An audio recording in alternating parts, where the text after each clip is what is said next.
बांग्लादेश के सांसद अनवारुल अजीम अनार की हत्या के मामले में सीमा इलाके से कसाई जिहाद हवालदार को गिरफ्तार किया गया है, जिसने सांसद के शव को बोटी बोटी कर पॉलिथीन के पैकेट में भरा था। बांग्लादेश के खुल का रहने वाला जिहाद मुंबई में रह रहा था। पता चला है कि अनार के मुंह को तकिए से दबाकर सांस रोककर हत्या की गई।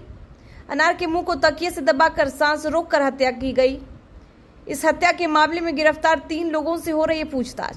जहां बंगाल सीआईडी ने पिछले दिनों कोलकाता के फ्लैट में बांग्लादेश के सांसद अनवारुल अजीम अनार की हत्या के मामले में सीमा इलाके से एक कसाई जिहाद हवालदार को गिरफ्तार किया है, जिसने सांसद के शव को बोटी बोटी कर पॉलिथीन में पैक कर दिया था।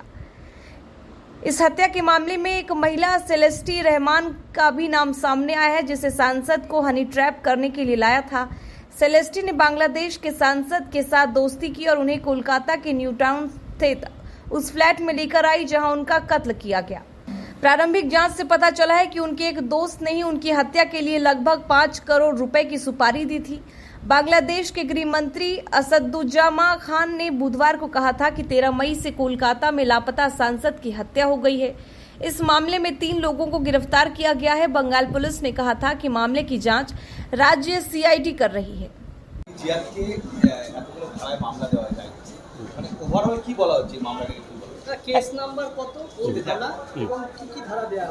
দেখুন, যে হত্যাকাণ্ড হয়েছে, যেটা পার্লামেন্টের যে মেম্বার বাংলাদেশের, ওনার যে হত্যাকাণ্ডে new town PS case number 135/2024, তারিখ হচ্ছে 22/5/2024 এবং ভারতীয় দণ্ডবিধি 364, 302, 201 এবং 120 ধারায় এদের বিরুদ্ধে অভিযোগ আনা হয়েছে। এর পার্টিকুলার এই সিলেক্টেড জিয়াদ হাওলাদারের বিরুদ্ধে অভিযোগ আনা হয়েছে। 120B-তে এবারে সেকশন ওয়াইজ যদি বলতে হয়, 364 যেটা বলা হচ্ছে যে কিডন্যাপ আবার অ্যাবডাকশন, কাউকে যদি অপহরণ করা হয় তাহলে সেক্ষেত্রে এই সেকশনটা আছে। ভারতীয় দণ্ডবিধি 364 দ্বারা আছে। 302 দ্বারা পরিষ্কার করে বলা হচ্ছে যে অপরাধজনক নরহত্যা, কোনো মানুষকে হত্যা করে নৃশংসভাবে হত্যা করা হয় তাহলে সেক্ষেত্রে 302 আছে। এবং ভারতীয় দণ্ডবিধি 201 ধারায় পরিষ্কার বলা আছে, আপনি হত্যা করার পরে সেই যদি তথ্য প্রমাণাদি যদি লোপট করার চেষ্টা করেন, অর্থাৎ গোপন করার চেষ্টা করেন, সেগুলো ফেলে, ধরুন যে অস্ত্রগুলো ব্যবহার করেছিলেন সেই সময় মার্ডারের সময়, সেগুলো অন্য জায়গায় অন্যত্র রেখে দিয়েছেন, গোপন করে রেখেছেন, সেক্ষেত্রে 201 আসে। আর 120B হচ্ছে অপরাধমূলক ষড়যন্ত্র, অর্থাৎ একের অধিক লোক থাকলে এই কেস কারেকশানে সেক্ষেত্রে 120B আছে। এবং এটা অপরাধমূলক ষড়যন্ত্র, একের অধিক মানুষ মিলিয়ে কিন্তু এই ঘটনাটা সংগঠিত করেছে। হ্যাঁ, এই সংগঠিত হয়েছে একের অধিক মানুষ দ্বারা।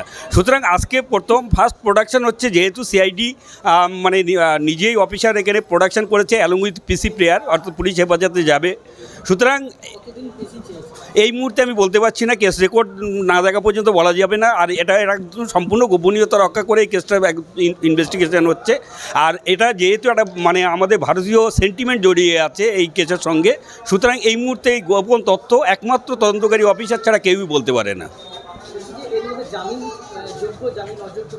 সবই জামিন অযোগ্য ধারা, সবই 364 হচ্ছে জামিন অযোগ্য, 364, 302, 201 এবং 120B যে কটা ধারা আছে ভারতীয় দণ্ডবিধি, সব কটাই জামিন অযোগ্য ধারা। এবং শুধু নট অনলি দ্যাট, যে ঘটনা ঘটেছে 320 যেটা আছে, এটা এই হিনিয়াস অফেন্স বলা হয়, যেটা নৃশংস হত্যা। এই নৃশংস হত্যা ক্ষেত্রে মানে এদের মানে অ্যাকচুয়ালি যে ঘটনা অদূর ভবিষ্যতে ঘটতে চলেছে, আপনারাও দেখতে পাবেন, এদেরকে মানে খুব যাবজ্জীবন কারাদণ্ড, অর্থাৎ till the last breadth of their life, মৃত্যুর আগের দিন পর্যন্ত হয়তো কারাবাস করতে হবে, আর না হলে ফাঁসি হবে।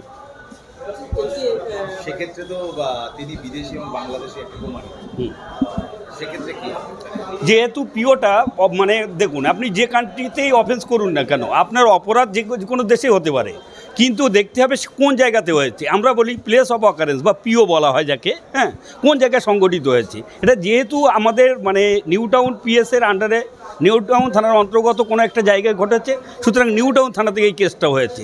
এখানে কোনো সরকার বা কোনো কিন্তু ইন্টারফেয়ার করতে পারবে না। আমাদের তদন্তকারী সংস্থা আছে এবং তদন্তকারী সংস্থা তাদের যোগ্যতার সঙ্গে তদন্ত করে সেই সুদূর বোম্বে থেকে আসা এই ছেলেটাকে, মানে যে আজকে জিয়াদ হাওলাদার যাকে আর কি প্রোডাকশন করা হয়েছে, এই মানে নিয়ে আসা হয়েছে অ্যারেস্ট করে, এ কিন্তু সুদূর বোম্বে থেকে এসেছিলো। এসে রীতিমতো অন্যান্য 120 বি আছে, বললাম 120 বি, তার মানে অপরাধমূলক ষড়যন্ত্রে একের অধিক লোক ছিল। সুতরাং কারা ছিল সেইটাই হচ্ছে প্রশ্নচিহ্ন এই মুহূর্তে।